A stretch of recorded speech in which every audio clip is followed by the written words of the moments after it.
We're back to the paradise island of Bali Ha'i. However, there's been a lot of change since the last time we visited. Unanswered questions on the funding of the industrial port have been answered. That was all bought and paid for by the mysterious Bali Ha'i Mining Corporation. Despite the best efforts of islanders to uncover who's behind this company, its origins remain shrouded in mystery, hidden behind a series of international shell companies. One certainty, however, remains, and that's that the development is happening whether they like it or not. So to kick things off, I'm going to decide on what elevations I would like this quarry and mine to sit on. I would like multiple tiers to this development, and I really want to give the look that it's been really gouged out the side of the mountain. So I'm going to have some dramatic man-made cliffs here, and then add a sort of terraced effect as the machinery creates this big scar on the landscape. To give access from one level to the next, I'm going to give the vehicles some easy access with multiple ramps at both sides of the development. I'm also going to flatten out a larger area, and that's going to accommodate multiple industrial buildings a little bit later on. As I'm doing all of this, I'm going to clear off the vegetation and make it a little bit clearer and a little bit of a easier area to work with. And I reckon I'll carve a flat piece of land and we'll run a bit of an access road along the water. Again, I want to give that man-made feel running along that flat section of road, so I'm going to leave something of a sort of man-made looking scar along that entrance road as well. Should look pretty nice. These roads you would expect to be unnamed, so I will remove the names that come with the game, and they're not really required here of course. Now the main roads, once we have them in place, it will give us a pretty good outline of what we're looking to do in terms of the overall shape of the working area. I know what I want to do is pick the location for the main mining asset as well now. I've went for the stone mining asset, could use something else here instead, but this one will do quite nicely, and it means that I don't have to mess about with any of the land resources and adding any of that through mods and whatnot as well. So pretty straightforward. These stone assets or stone mines you can pretty much put anywhere. I will make sure that anarchy is on when I'm sorting out the border of the development area. I want to be able to work past the usual limit that we have as part of the game. I definitely want to have the surface running up the side of the mountain. I think that's an important addition, as I'm really trying to help accentuate the drop in the elevation that we've created. Now usually the shadows in this game kind of suck, but actually they work relatively well in this type of development, and they help break up the uniformity of the actual surface itself. I will remove the fence on the upper section. I don't think that's necessary. I don't think you get a huge amount of people walking up there obviously, and I don't think you would find one along that working area as they dig out the mountain in real life either. But I'll definitely keep it on the side of the water. I would like to have a definitive end to the development, and perhaps it might prevent any spill out into the pristine South Pacific waters. This is clearly an open cast mine or quarry, but I do want to be able to give some subterranean access to the development as well. So I'm going to create a couple of mine shaft entrances, and first of which I'm going to use the large emergency shelter. It's a pretty good fit for what we're looking to achieve here. I'm going to push that back just so the entrance of it is poking out of the terrain. I will add another entrance or lower level mine if you like, using some of the ore assets, but this one will do for the start. One feature I'd like to get into this mine or quarry is a pit lake. So the mining company has completed their work on that lower part of the development. The pumps keeping that dry have now been switched off, and it's just been left to fill back in naturally by the water table. So I'm going to bring the elevation down, get it all nicely flattened out, and then I'll decide which water surface I reckon would look best here. I landed on the light brown sea, and this is a water surface by Elgendo. They are on PDX mod, so you can download them yourself. I can't remember exactly which one this was part of, but if you want to see the mod list, it is kept up to date on the Discord, so feel free to jump in, check it out and say hello. One nice feature on the water packs is even though the water is quite murky, they still do have a reflective quality, which is really nice when you zoom in to have a closer look. I'll get that second mine entrance I spoke about earlier put in place. Again, I think I said earlier this was one of the mine assets, so same idea, we'll just shove it back into the ground a little, and we just want the entrance poking out at the front. Now that the overall layout of the surfacing and the roads and whatnot is pretty much done, it's time to get rid of that fence along the top. And I'll get the layout of the main mining asset sorted out now as well. If you're going to do this kind of thing yourself, just bear in mind the fence will just keep spawning back in after you delete it if you make any changes on the elevation. So save yourself a bit of hassle and time, just remove it at the very end.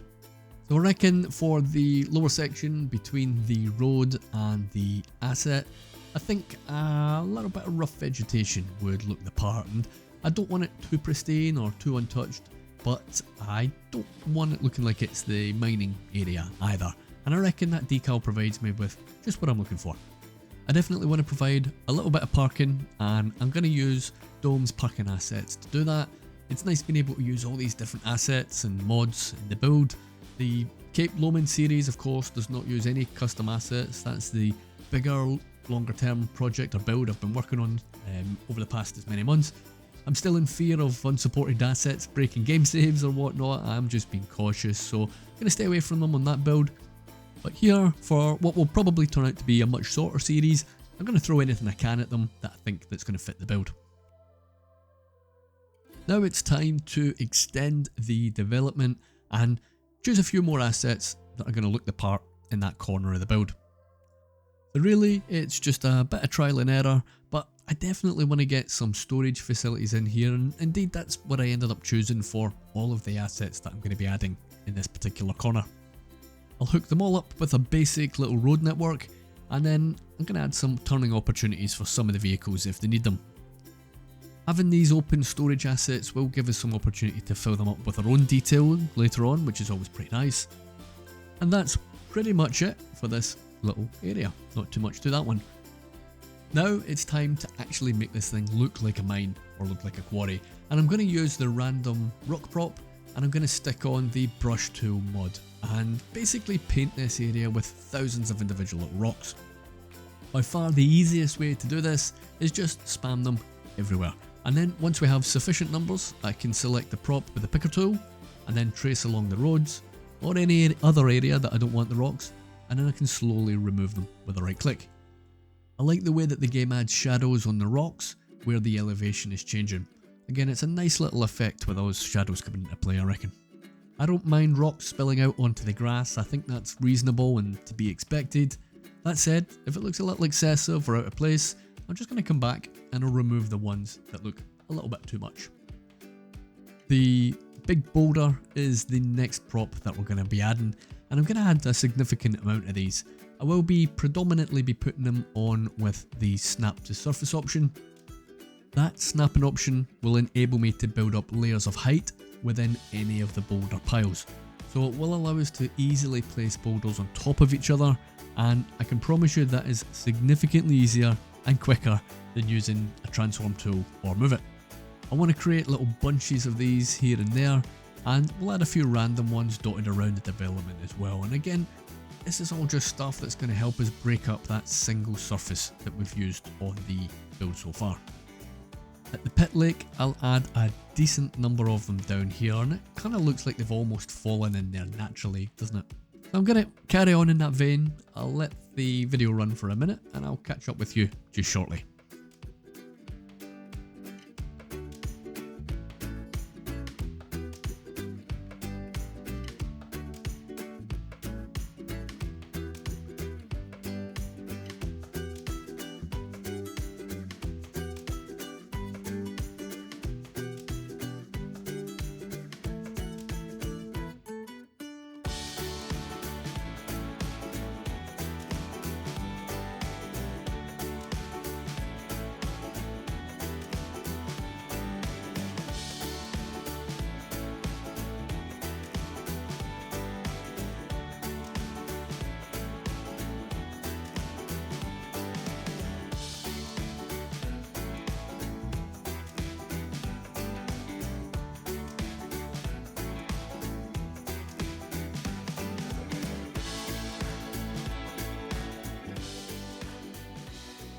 To add a bit more contrast, I'm going to use the rubble props.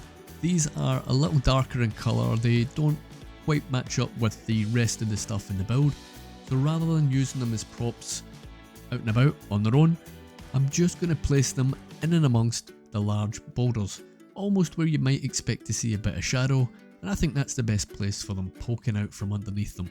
They do look quite good as additional rubble at the bottom of that pit lake as well. The next trick I'm going to use to break the surface up is just add some decals around the main working area. I'm going to use some of Sully's beach decals, and this one will be the GS medium one. The colour looks pretty much spot on, and it's going to give me that kind of sandy look that I'm looking to achieve.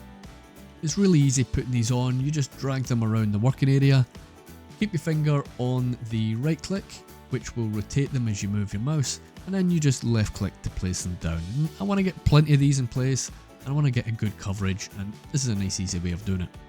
I must say, I really do like the reflective effect on the muddy water. It does look really good, doesn't it, once we have some rocks and boulders down there. One important addition, of course, is adding some vehicle props. I'm actually really happy that none of that stuff spawned in.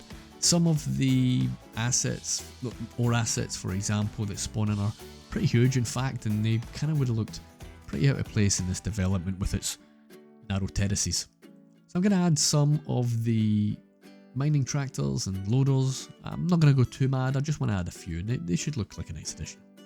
So with all the main prop work done for the open cast element of the build, let's get some of that storage filled up.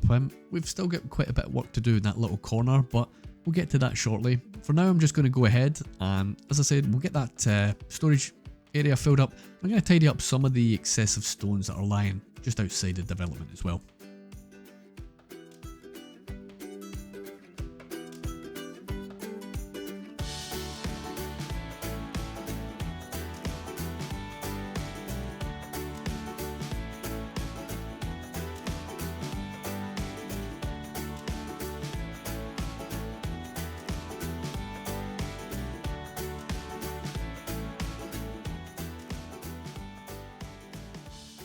One feature of this island that I always want to lean into is to have a dense layer of lush vegetation or forest.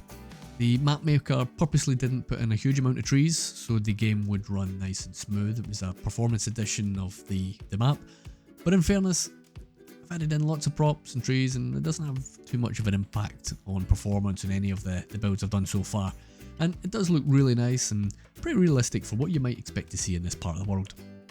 I'm going to use the same trees that I did for the most part on the forest that we created above the town of New Suva. So I'll be using the same palms and I'll try and match up the sizes just the same as we did earlier in the build. Here and there where I want to fill some gaps and add a bit of density, I'm going to use the apple trees and the oaks, and I'll be using them a little bit more sparingly. I really want to create a canopy that's mostly made up of the palm trees. Along the forest edge, I want to introduce a lot of these smaller palm trees, and again I'll couple that with a good number of the apple trees as well. Where we have the access road cut out of the mountain, I definitely want to use these smaller vegetation props. They will give the impression that perhaps they've been planted a little bit more recently. The tree brush is an absolute must, of course, for this, and can you imagine trying to put all of these down by hand individually? You'd be here forever. I'll make sure that Anarchy is switched off for all of these. Anarchy, of course, gets rid of the collision warning and it enables us to put something together that looks a bit more like a realistic dense forest. That brush will, of course, cause some spillover of vegetation into the working, the main area, and I definitely want to avoid that. We might have a plant or two, I guess, in reality, but for the most part, you just wouldn't expect to see it there. So what I'll need to do there is just go around with the bulldozer and we'll just delete them off manually by hand. I went on and extended the vegetation theme along the access road, along the waterfront, and I think it's all looking pretty good. It's crystal clear where the development begins and ends, and I think you can kind of use your imagination to perhaps envisage what that part of the island would look like before we started scouring out the land for this operation. At this point, we've gone over some of the main building considerations. We've gone through the tools and the props and the mods that we've taken advantage of to put the build together. And now it's time to really get the building end of the development blended in to the rest of it. So I'm going to do a short detailing time lapse now, and then we can have a quick look to see how the whole thing turns out. So enjoy the music. I'll catch up with you in a couple of minutes.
Well, I can see why the islanders wouldn't want this in their slice of paradise. Although it's not a big build, in the context of this small island setting, it does take up quite a bit of real estate. I wonder how attitudes will develop now that the facility is operational and is providing jobs and wealth to those who live here. We'll see how that pans out. It was really nice to get stuck into an industrial build. It's something I've not really been doing an awful lot of, but I really enjoyed this one, so perhaps we'll maybe get a few more of these done in the not so distant future. So for Bali Ha'i, I've got lots of ideas coming up. I'll try and alternate between this series and Cape Lomond. I know it won't always work out that way, but that's the plan and I'm going to try and stick to it. Remember, if you have any good ideas you think would fit in the build, drop them in the comments and I'm absolutely open to your suggestions. If it's a good fit, I'll try and get it in the build. I just wanted to say a big thank you to our latest Patreon members, Hussein and Kirill. Appreciate the support, folks. I do post some early access build updates over there, along with some Patreon exclusive screenshots and occasionally some early access on game saves and that kind of thing. So if you want in any way to support the channel further, Patreon's basically the best way to do that. Thank you all so much for watching. I hope you enjoyed this one.